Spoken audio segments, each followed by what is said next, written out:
Takaru lives the life that a wannabe red pill influencer would call being stuck in the matrix. Get up in the morning, get ready, hop on the train, and spend the whole day at the office. His world is sad and gray, and he longs for more, but when he turns on his TV, a mysterious program appears and suddenly he is drawn into a vision. During a relaxed coffee break, he is greeted by a well-dressed man with white hair who introduces himself as a deity and the administrator of the universe. Takaru is stunned and finds it hard to believe, because honestly, he just looks like another freak.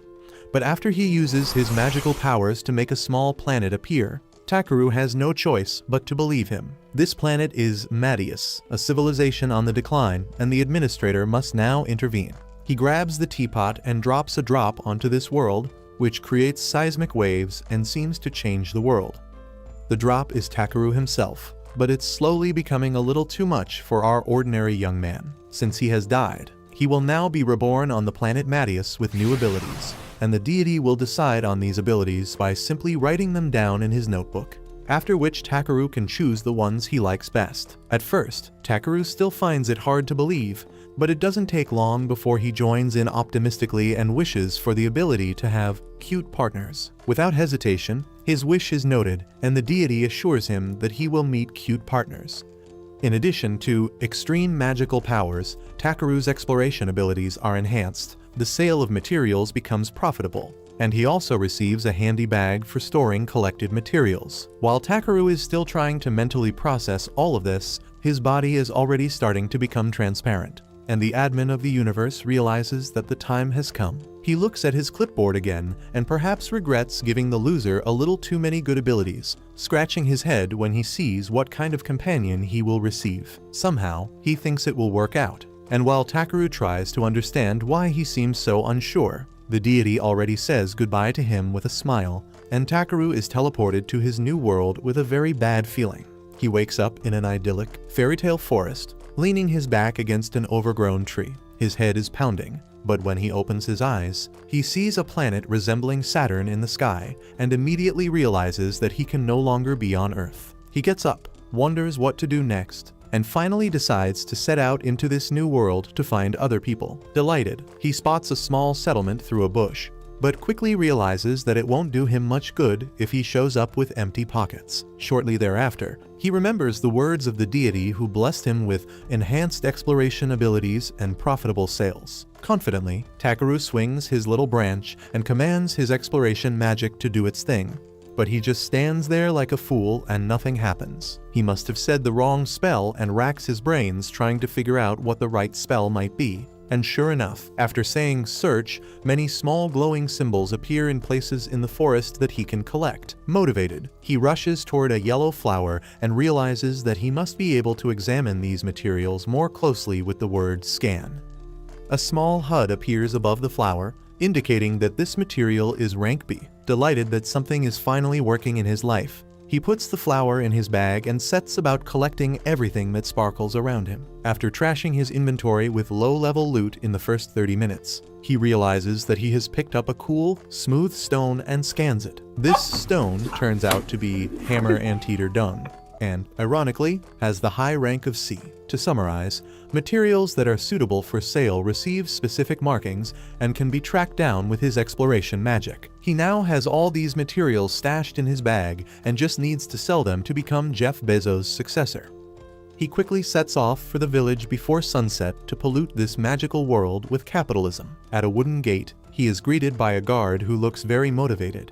However, Takaru introduces himself confidently, and we realize that he is either huge or the guard is tiny. The guard himself thinks he must be a traveler or a swordsman, but Takaru is neither of these things. He just wants to do dropshipping. The guard introduces himself as Marlowe, a member of the Tomi Village Guards, and realizes that Takaru is a specialist in collecting materials, which is rare in this world. He kindly opens the gate for him and mentions that they have a shopkeeper here in the village that Takaru can turn to. Takaru thanks him politely and enters the village of Tomi. The villagers stare at him in amazement as Takaru walks past them and greets them awkwardly. He sees the grocer's sign and enters his shop, where mysterious items hang from the ceiling. A rough voice from the dark corner asks what the loser is looking for here, and Takaru modestly asks if the old guy wants to buy something from his bag full of junk. He hands him the hammer anteater's feces, and in this questionable world, this is a particularly legendary find, for which the old man offers him 5 silver coins. However, Takeru doesn't have Google to check the exchange rates, and the man makes it clear to him that an overnight stay costs 500 rave. 1 silver coin is worth a whole 1,000 rave. After doing some mental arithmetic, Takeru is shocked to realize that this smooth piece of poop costs a whopping 50,000 yen, or about $330 US. Without thinking twice, he sells the feces to the old man, who will probably use it later for experimental purposes, which Takeru doesn't even want to think about. The bearded man asks him to show him the rest of his loot and is amazed that he was able to collect all of this on his own. It turns out that the items are not as useless as we thought, and the man asks our hero why he is bringing this stuff to a town this small. Takeru says he just picked it up as he was passing by, and the old man would like to exploit his abilities for his own profit. I mean, use his help, of course. He offers him a deal. He needs a precious ore called mithril, which is found in a mountain in the east that closely resembles the Matterhorn in Switzerland. Takeru is unsure at first, but it is made clear to him that a map for this mountain exists, and the man offers him a whopping 360,000 rave for this job, which is equivalent to about $24,000. But this large sum comes at a price, as the mountain is said to be filled with dangerous monsters. Before our collector can fully process this, the merchant wishes him good luck on his mission. In the evening, Takeru is relaxing in his accommodation and can finally take a breather. But suddenly, a little maid enters his room and brings him a warm bowl of water for about 30 rave. This is intended for washing his body and feet, as our hero apparently smells a little like old feet and is dusty. Takeru would prefer to take a bath, but this is something only nobles have, and Takeru can hardly believe it and breaks down. However, the little girl mentions that magicians can also clean with magic, but there are none here in the village. But Takeru remembers that he also has magical abilities and gives the little maid a generous tip. After saying goodbye and closing his door, he exclaims "clean" and is suddenly enveloped in cleaning magic while uttering questionable moans. The magic is done, and Takeru has never been so sparkling clean in his life. Damn handy, but he'd still prefer a bath. The next day, our professional collector sets off and gets better and better at looting. Suddenly, he sees a spade sparkling behind a bush, which he has never seen before. He peeks behind the bush and sees a decaying corpse. Takeru screams in horror and realizes that this poor fella did not have a peaceful passing, but he is wearing a mysterious amulet that the corpse's mother had made for him. Upon closer inspection, he also sees a small letter from his sister attached to it, and Takeru decides to take it with him after giving the fallen man an honorable burial. Evening falls and Takeru draws a circle around himself, whereupon a protective shield forms around him after he shouts the word barrier. He then decides to enjoy himself and brew a soup with the ingredients he has collected. A HUD pops up and informs him that Takeru-style meat soup has been created. He doesn't hesitate for long, grabs his wooden spoon, and digs in, delighted to realize that he has cooked a dish that even Gordon Ramsay would be proud of. Triumphantly, he raises his hands and shouts about how cool this world is. Night falls, bringing with it new dangers for our ambitious collector. In this forest of the archaic dragon, dangers lurk constantly, so Takeru doesn't hesitate to activate his light magic. He collects some herbs and notices that there are no monsters or creatures here either, which seem to have already hidden away due to Takeru's stench. This is an advantage, considering that no one attacks him. Confidently, he runs towards a clearing in the forest and quickly realizes why one should not do that. As he falls, he desperately shouts, "Fly!" And sure enough, a yellow aura surrounds him shortly afterwards, allowing him to gently descend to the bottom of the ravine. He realizes that this ravine is rich in ore, takes his pickaxe out of his bag, and starts farming. He finds silver ore, but no mithril, even after using his search ability, and thinks that it is probably further inside. There is a tremor and Takeru realizes that it is time to return. But before doing so, he creates flame magic, which he uses to blast the ore away from him. Finally, he finds some mithril, though not very much. The tremor sounds again, and he realizes that he really has to leave. But around the corner he sees a mysterious, blue glowing cave, which he heads straight for. Impressed, he sees bright blue water, the likes of which he has never seen before in his life, and immediately scans it. It turns out to be Double's rank, by far his biggest find yet. but the water contains magical substances from the archaic dragon. Takeru concludes that the dragon must have lived here at some point and that he absolutely wants to take the water with him. In the background, the dragon's terrifying voice can be heard, but Takeru is not interested in that at all and is only thinking about tasting the water. Shortly thereafter, the mighty dragon bursts out of the water, leaving Takeru soaking wet. It demands that the useless collector listen to it, and Takeru finally realizes the seriousness of the situation. Nevertheless, he does not seem intimidated and instead sincerely apologizes for his disrespect. The dragon watches Takeru bow before him and admires his inner calm. The creature asks him what exactly he is, and Takeru introduces himself as the human Takeru Kamishiro. The dragon cannot believe that a human is standing before him, as he clearly senses extreme magical powers emanating from him and has awakened for this very reason. Takeru can't quite follow, and the dragon explains that his magical powers are equal to his own. Slowly, our loser realizes that he is indeed dealing with the archaic dragon, who proudly introduces himself as Valdius, whereupon Takeru asks if he can just call him Vol. The mighty super lizard reluctantly agrees and, without consensus, enlists Takeru's help to bring his offspring into being. Due to pent-up magical substances, he cannot hatch from his egg, and Vol assures him of rich rewards in the form of mithril magic crystals. Takeru's eyes light up, and Vol then retrieves the infamous egg from the water. It is gigantic, and a heartbeat can indeed be heard. He asks aimlessly what the hell he's supposed to do with it now, and Vol simply says that he should do his magic thing. Like before, after a moment's thought, he decides that heat must be the right solution and casts a heat spell, which makes the egg glow. Vol bursts out laughing, and it seems as if Takeru is starting to dissolve. He can't believe it, since he was just reborn. We see his soul sinking into a deep ocean, while the deity says that he has gone too far. But when the figure appears, it does not look like the deity from the beginning. He says that normally, one would lose consciousness or flee when encountering a dragon. But Takeru once again threw his reason overboard. The person dressed in black mentions that they have been messing with him for millions of years. Although he immediately made waves in this world, it was time to water down the absurd divine assistance he had received from the divine boy.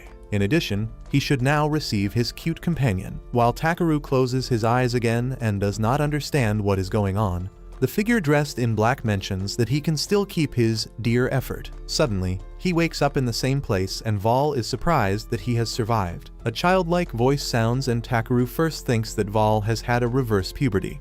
But after activating his light magic again, he recognizes a small, cute dragon baby that seems to have hatched from the black egg. The baby rushes towards him and immediately starts licking and biting him. To Takeru's horror, it also smells a little. At that moment, Vol reconsiders his life choices and asks Takeru to name his baby. He already has a proper name, but he wants Takeru to give him a nickname. Takeru thinks about it and names the little one B for Black. The little bloke is happy and immediately jumps on his shoulder to cuddle with him. He then beams a ray onto Takeru's bag and sinks back into the depths of the water, telling him to take good care of his child. Takeru still finds all this hard to believe, but with a mithril crystal in his hand, he asks B if he will go with him to search for materials. But first, he cleans this stinky flying lizard with his magic. Our little hero and his new scaly companion have finally made it out of the gorge, and Black is excited to see the outside world for the first time. Since both of them are starving, they decide to set up camp here and there and search for something to eat. Takeru then gives his little new companion a sip from his dirty bag, which apparently now contains SS-grade water thanks to the Dragon Ball. Black seems to like it very much and immediately wants another cup of mana. So Takeru gives him one and tells him he can drink as much as he wants. But Black insists on taking a sip too, and Takeru has never tasted such soft and delicious water in his life. As night falls, Takeru sets up his crystals and activates them, forming a barrier around them once again. According to an encyclopedia from the Bearded Man's shop, magic crystals are said to be particularly rare. For some reason, however, our natural talent finds it particularly easy to create them himself, and he immediately uses his magic to light a fire out of thin air. Now it's Takeru's turn once again to make Gordon Ramsay proud, and he cooks another soup and a delicious homemade steak that makes his new companion drool. He gives him a bowl of his special meat soup, but the idiot burns himself on it, even though Takeru warned him. After understanding how to eat soup in the normal world, he tastes it, loves the flavor, and immediately stuffs himself. It would be boring if B were only allowed to drink his father's bathwater. Takeru asks B if he isn't sad to have been separated from his father right after he was born. But B just flies into his arms and hugs him lovingly because he feels comfortable with Takeru. This warms Takeru's heart, and he sees that B is rank B, even though he is so small and cute. He wonders how the hell that can be, since B is just a child, and thinks that even small, powerful dragon babies need to be raised properly. Although he is stronger than Takeru, he should still not do anything stupid, otherwise he will get in trouble with Papa Vol. But B can do nothing but fall asleep while listening to the chatter.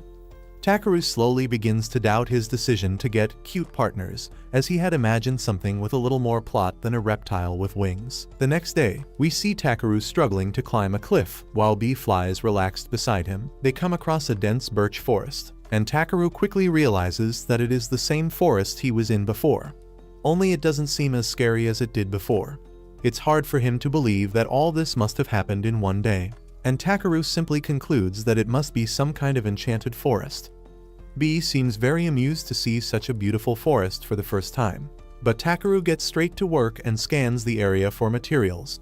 Just as he finds some herbs he has never seen before, B flies up to him in fright, and Takeru scans the area where he came from for wild monsters. He sees several enemy marks and suddenly realizes that he must have somehow cleaned himself in the cave through the water, as he obviously no longer stinks and the monsters are no longer afraid. He sees it as an opportunity to test his powers, but shortly afterwards, a C-rank rock falcon appears behind them. B almost wets his pants, but Takeru finds him quite ridiculous compared to Vol and wonders whether he should roast him medium or medium rare. Takeru quickly creates a protective shield with shield, and a few sharp needles in front of it with ice needle. Senseless killing is morally unacceptable to him, but he makes an exception for a delicious rock falcon meat soup. B's keen eye notices snake wolves behind them, but Takeru only sees more meals. He reduces his body weight and increases his speed, allowing him to dodge at lightning speed and then land a deadly kick to the monster's skull with hardness magic. More snake monsters attack, but Takeru parries everything without any problems. As Takeru coldly beats up more monsters, B can't help but marvel at how strong his new stepfather is. The last two monsters attack, but regret their decision within 3 seconds. All of them are turned into meat and end up in Takeru's bag. But as he stows everything away, Takeru sees that there are still many more monsters in the forest and slowly loses interest. B then simply grabs him by the collar and tries to fly up, which surprisingly actually works. And when Takeru tries to help a little with weight reduction magic, they are shot into the air. Since Takeru has no interest in a second Apollo Moon mission, he asks his winged companion to slow down, but the idiot simply lets go of him and Takeru crashes back into the forest. Takeru slowly opens his eyes, sees the smelly dragon, and sadly realizes that he has survived the fall. Suddenly, he notices that B's fast flying has taken them to a completely different place, far away from their first camp. But he forgives B, as he only wanted to save him and couldn't have known that he was a fragile human child who needed to be treated with extra care. Takeru counts on him and places his full trust in him, whereupon B's eyes light up and he throws himself at him again for a hug that almost breaks his ribs. According to Master Search, the village of Tormi should be very close by, and they just need to walk along the path comfortably. B wonders why Takeru is carrying a useless twig, and Takeru explains that it is the SS rank branch of Yggdrasil, which was in his bag. For some reason, B starts breathing on it, and before Takeru can question what is happening, the branch transforms into a real staff. The transformation was achieved by blowing magical breath on it, and Takeru wonders if a simple material collector even needs such a large staff, afraid that people will start thinking he is capable of something. Then a menacing growl is heard from the depths of the forest, and Takeru warns B to stay behind him. Determined yet fearful, Takeru tries to find out if it's another monster, but B's 3 brain cells decide to run straight towards the danger. After sprinting for a while, Takeru almost loses sight of B, but then he spots a small leg behind a tree, next to which B is hovering. As he runs over, Takeru realizes that it is an injured, blonde elf and asks her anxiously if she was hurt in the fight against the monster. However, the elf denies this and says with her last ounce of strength that she hasn't eaten anything in 3 days. The terrible growling from the forest was her growling stomach. She also asks for some water, whereupon Takeru gives her some of his mana water without hesitation. She gulps it down and suddenly has a huge smile on her face, as this was apparently the best water she had ever tasted. However, she is still hungry. There must be something edible somewhere in his bag, and he offers her a wrapped roll, which the elf seems to love. In Takeru's memories, elves had slightly better manners, and he seems a little turned off. She pauses, and Takeru is afraid at first, but suddenly she spits fire from her mouth and says that she has never eaten anything so delicious in her life. But even a cold cheeseburger would probably taste delicious after 3 days. She seems reborn, and Takeru asks her how she managed to run out of food when she is only a few meters away from the village. The elf replies that she was in a hurry, and our know-it-all Takeru says that you should always pack food when you set off on an adventure. She begins to growl with anger, and Takeru is once again taken aback, as he had imagined that elves would smell like peppermint and not garlic sauce. She can't believe he just said she stinks and becomes even angrier. After all, it's not her fault she had to sleep outside the whole time. She sets off, thanking him for saving her, but still thinking that Takeru could have spared her the insult.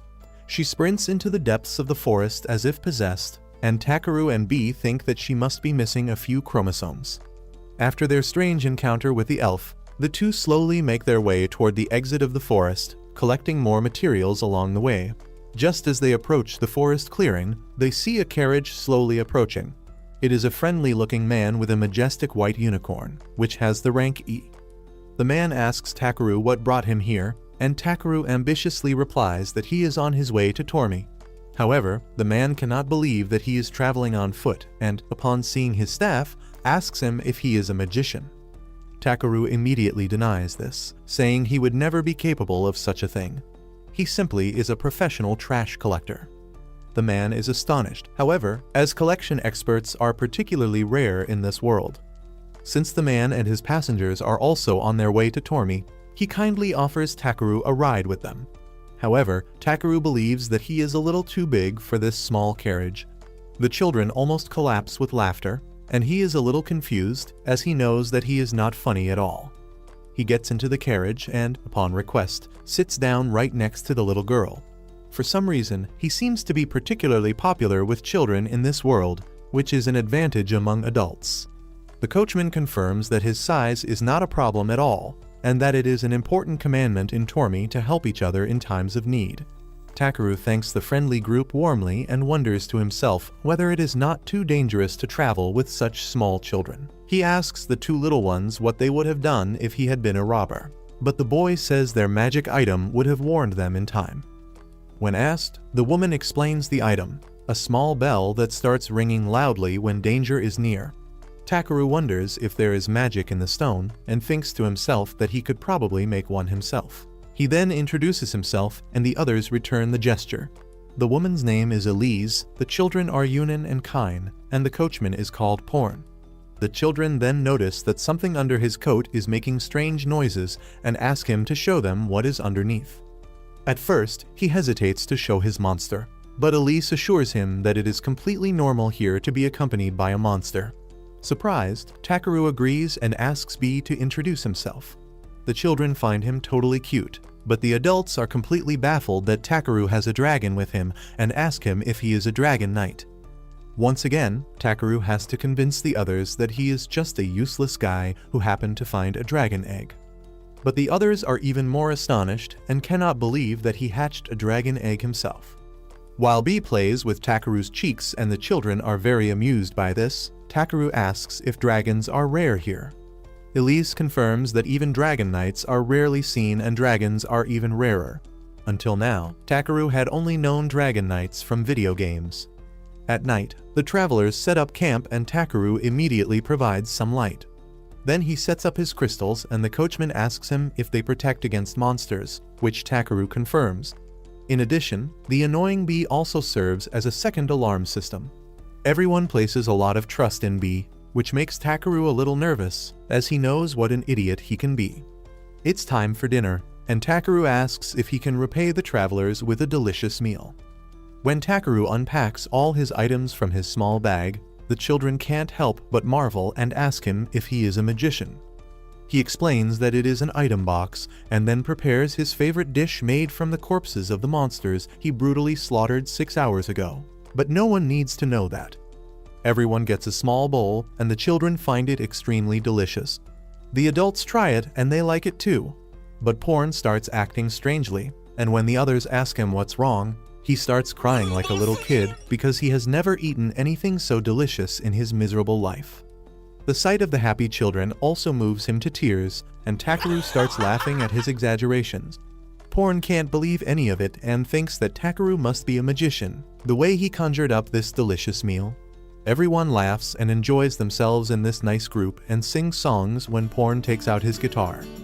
Takeru would never have thought that dinner could be so warm and wholesome, as he always ate alone on Earth. For the first time in his life, he laughs from the bottom of his heart. Bee and Takeru then lie down together to sleep. He pats the cute little guy on the head and looks at the stars of this new, incredible world.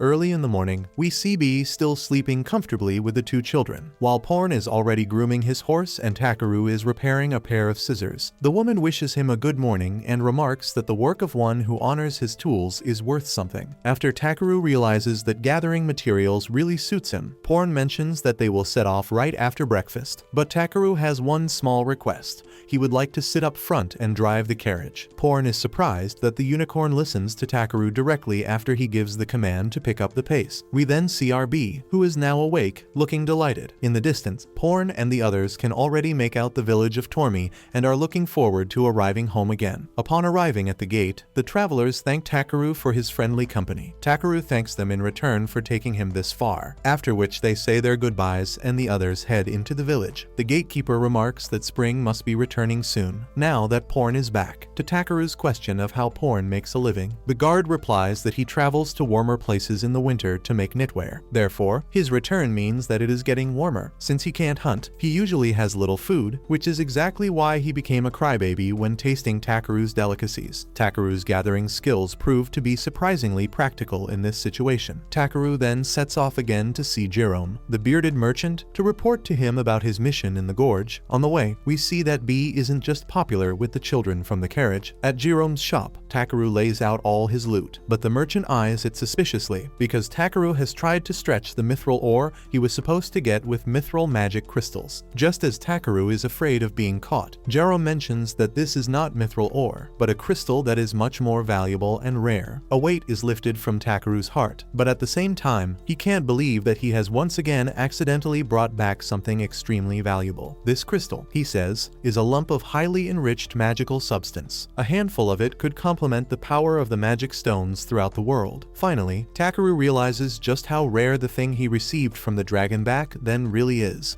Jerome realizes that this is no coincidence and that Takeru obviously has a talent for finding such extremely rare things. But although he has immense talent, he lacks knowledge. Jerome suggests he could train these skills by going to Belcame, a lively city, completely different from their small village, where there is a wealth of different knowledge and even an adventurer's guild. There, Takeru can expand his skills and sell more at the same time. At first, Jerome is sad that he can no longer profit off of Takeru, but he quickly realizes that Takeru's success in the city will also reflect back on Tormi. He expects Takeru to act as a living advertisement for his shop. Understandably, Takeru seems quite nervous about this, and it's all a lot to process at first, but that doesn't last long, and he quickly becomes motivated to discover this new city. Back in his lodging, he ambitiously flips through books with Bee to learn more about Belcame. He learns that there are different types of adventures, such as combat missions or assistance requests. He is sure that going to Belcame is definitely the right path. Since he's in a new world anyway, he has to experience cool adventures here before the two heroes set off. However, Takeru has a few more things to take care of in Tormi. We see him at the local butcher's, who is chopping up the remains of the rock falcon, while Takeru watches him, awkwardly as ever. Later in the evening, we see him at a village festival, where this very falcon is now being savored. Takaru even kindly hands the guard a juicy piece of meat. The next day, Takaru gathers some more provisions for the journey, and the butcher woman gives him the rest of the rock falcon. Saying goodbye to Takaru is especially hard for her, as he has already had a big impact on the village in this short time. Takaru, however, has no choice. He must travel the world. With a heavy heart, the old lady accepts it, pressing even more provisions into his arms like an old Russian babushka. She tells him he must come back, while he doesn't even have any space left in his hands to carry all the provisions. Back at his lodging, Takaru continues to inspect his crystal attentively, wondering what to do with it, since Jerome didn't buy it from him in the end. He then realizes how much the village of Tormi has made possible for him, and that he absolutely wants to give something back one day. He thinks about how he can use the crystal for this purpose and gets an idea. He tries to fuse the stone with the oil lamp and creates a magic crystal lamp, which he immediately scans. Apparently, it worked perfectly, and he is extremely happy with the result. The day of departure has come, and the entire village has gathered to see Takaru and be off. Porn, of course, is a crybaby, as always. Takaru then presents his crafted magic crystal lamp to the guard, Marlowe, and explains that it casts a protective circle around the village, preventing evil from entering. Marlowe initially hesitates to accept something so valuable. Jerome, on the other hand, immediately thinks about putting the thing on eBay with a 50-fold markup, but Takaru insists, explaining that it is his thanks for their kind welcome, combined with the wish to see everyone from the village safe and sound upon his return. Tormi, he says, has become something of a home to him. Marlowe and the whole village are amazed at his kindness, but the greedy Jerome can't help but keep staring at the lamp and finally ask if he really used the magic crystal for it, which is confirmed before Jerome can talk his ear off about it. Takaru is already long gone, and the whole village calls out their goodbyes to him. Jerome, however, seems thoughtful and hopes that Takaru will always stay on his guard. On the way to Belkane, the two adventurers cross a particularly peaceful area, but shortly after, they come across a giant crab beast in the middle of the path. Takaru scans it immediately and identifies it as an omnivorous land crab, rank C. At first, Takaru is nervous, but when he sees that the crab actually is edible, his eyes light up. The outcome is predictable. Takaru reinforces himself with hardening magic, but B storms ahead and lets out a high-pitched shriek that makes the crab foam at the mouth and kills it instantly. Takaru is repeatedly surprised that B is actually so capable, and not just a flying lizard. Two more crabs appear and things get serious, as Takaru notices the creatures are rushing forward at them, even though they should only be able to walk sideways. At just the right moment, B lifts off with Takaru by the collar. The two land crabs crash into each other like complete idiots, knocking each other out. The one foaming crab gets up again, only to be sent to Nirvana by Takaru's staff a few seconds later. The two cool dudes give each other a fist bump after this victorious battle. In the evening, Takaru immediately gets to work, whipping up a delicious meal from the crabs. With a little salt in the broth, the things already look much more edible, and upon tasting it, they both find it to be absolutely delicious. Traveling the world, killing strange creatures, and then eating them, according to Takaru, the best life ever.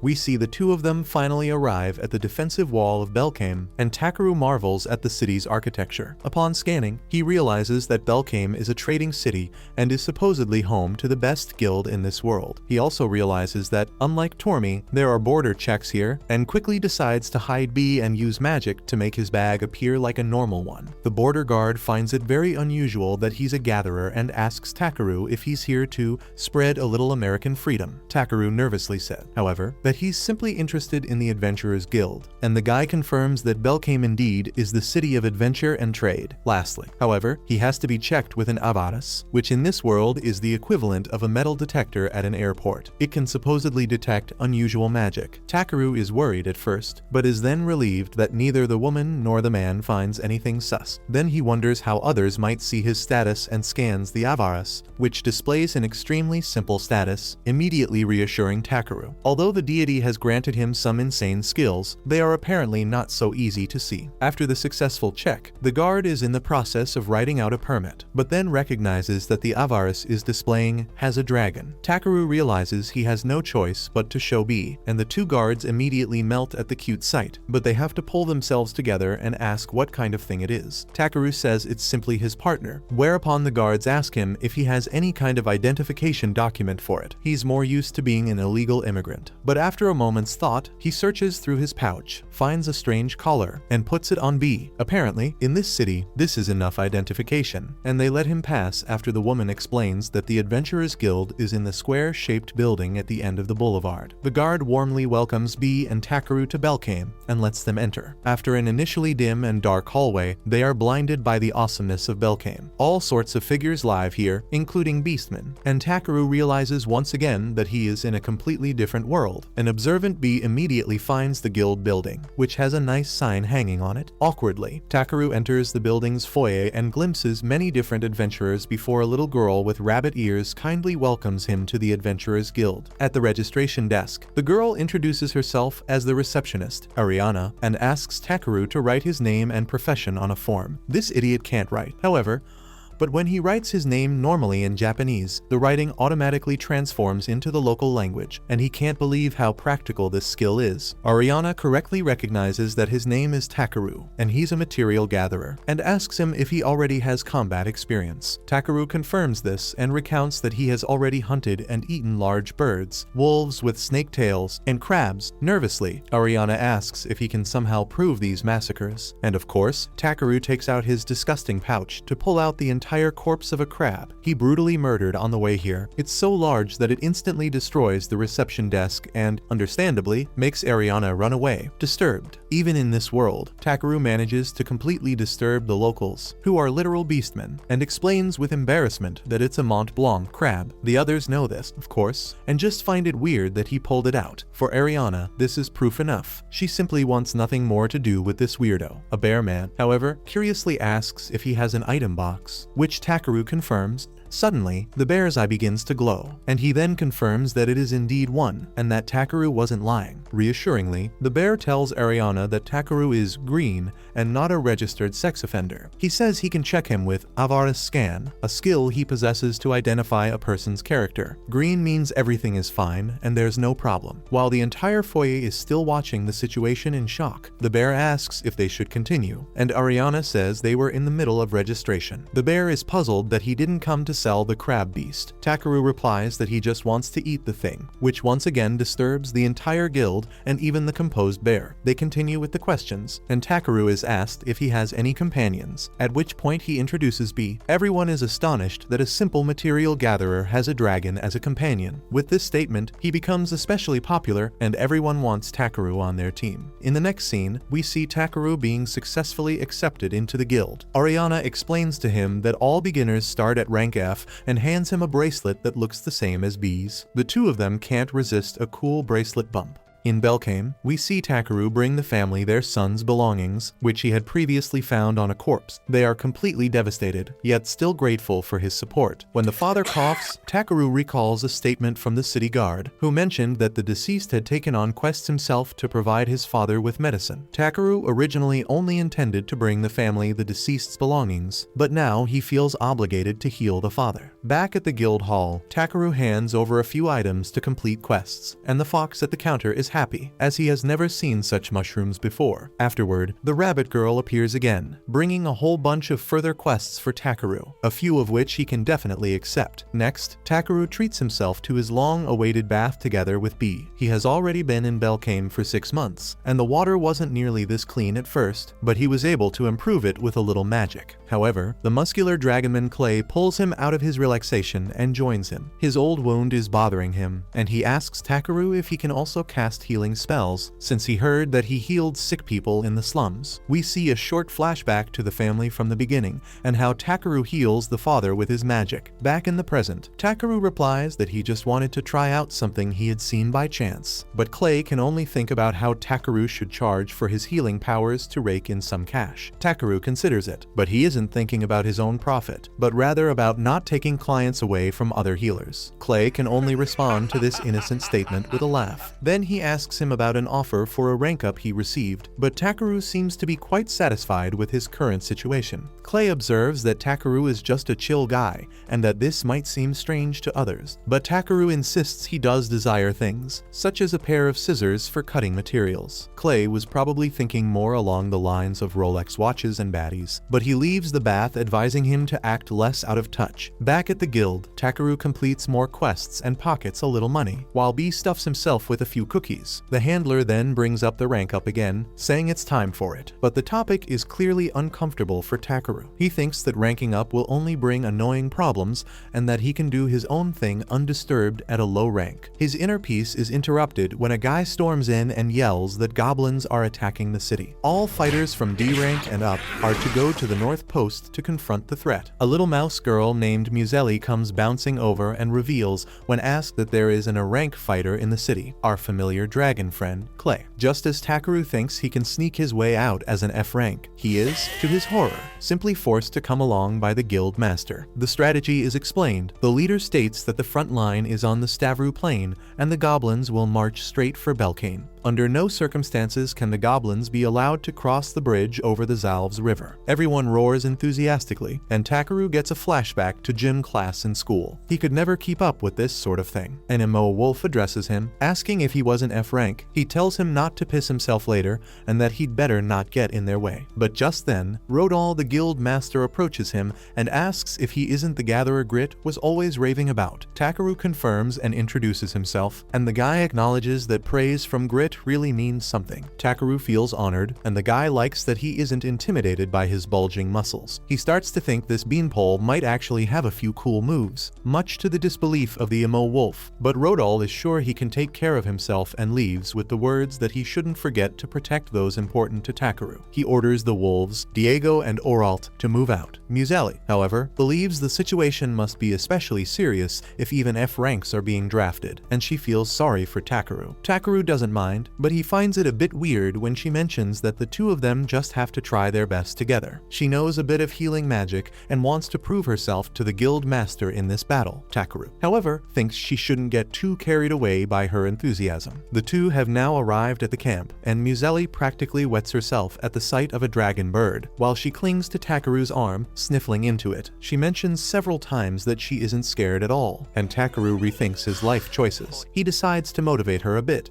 He says she can just concentrate on healing and doesn't have to fight actively at all. Besides, it's no shame to be a little scared, as it's normal to hurt others and get hurt sometimes. You just do what you can to survive, and you only resist because you're afraid of something. Even this little mouse girl has that strength inside her, and after this pep talk, her eyes are sparkling, and she is ready to go all in. Clay joins them with a slight laugh, seeming at first glance to be making fun of Takeru's statement. But in truth, he's surprised that Takeru can actually speak with passion. Takeru says he just wants to avoid trouble and is surprised that Clay isn't fighting on the front lines. Clay mentions that he can feel his wounds in this weather and his body isn't obeying him properly. Takeru remembers his deep gashes and asks if that's the reason. Clay asks, ashamed, if Takeru doesn't think that wounds on the back are a disgrace for a warrior, since it suggests one fled from the enemy. But Takeru correctly realizes that such wounds could also come from protecting someone, and as long as you're still alive, you can protect others. Those are pretty big words for someone who's never been to war, but Clay agrees with his statements. Suddenly, a signal sounds, and the two realize that Rodal's position has been overrun, and the troops are heading straight for them. Clay grabs a spear and wants to head to the front, but Takeru worries about his wounds. Clay, however, is determined to protect everyone, even if it breaks him, and storms off resolutely. Takeru is naturally worried, and when he sees that even the mice are completely focused and haven't bolted, Takeru decides to do something useful as well. He takes his staff and creates a magical barrier around the camp, which leaves the mice astonished. Then he sets off to support Clay. The other warriors are already fighting bravely on the front lines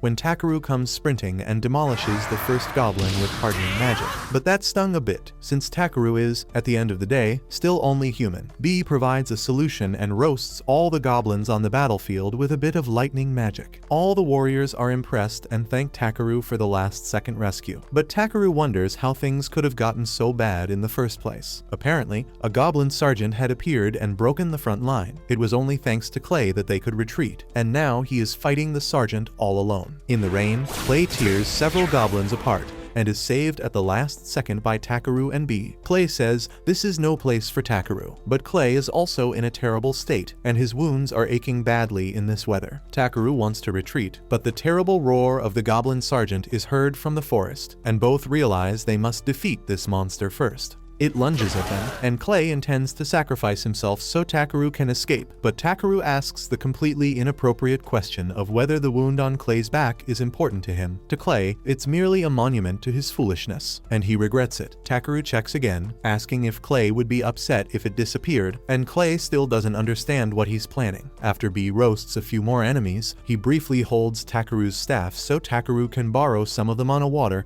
and then simply throws it onto Clay, who begins to doubt his friendship with Takeru. But he takes his staff in hand and casts a healing spell, forcing Clay to his knees. We see his gaping wounds heal within seconds. At the same time, Clay begins to transform completely, becoming a gigantic dragon monster. He feels his power surging, far higher than in his younger years, and he decides to test it on a few idiotic goblins. He tears them to pieces with a single strike and lets out a diabolical laugh. The sun starts to shine again, and Rodol appears out of nowhere, asking if he just awakened Clay's true powers. Humble as ever, Takeru claims it was just a simple healing spell, but others also observed how spells had been unleashed on the enemies in rapid succession. When asked who or what the hell he is, Takeru claims, as always, that he is just a talented F-rank gatherer. Rodol reluctantly accepts this vague explanation and mentions that the guild will reward him accordingly for his work. Back in the city, Clay demands that Takeru explain what just happened. He is back to his old self, but he still feels the power within him. Takeru explains that he splashed him with magic water from the archaic dragon Val. Clay tries to process all this, and now realizes that B is also an archaic dragon. He asks Takeru why he gave him this water, and Takeru explains he had suspected it would speed up the healing process if absorbed through the skin. Because of the emergency, he wanted to try something new, but even this strategy was something he had copied. If you visualize the body during the healing process, the effect is rapidly increased. Since important nerves run along the back, he concentrated his magic there. Hearing this explanation, Clay asks with a serious expression who or what Takeru is. Takeru is afraid to tell the whole truth, and Clay backs off when he notices. He apologizes for pressuring him, but Takeru decides to tell him the story as he trusts him. He says he came from another world, but at this statement, Clay's serious expression breaks. Takeru explains that he had died once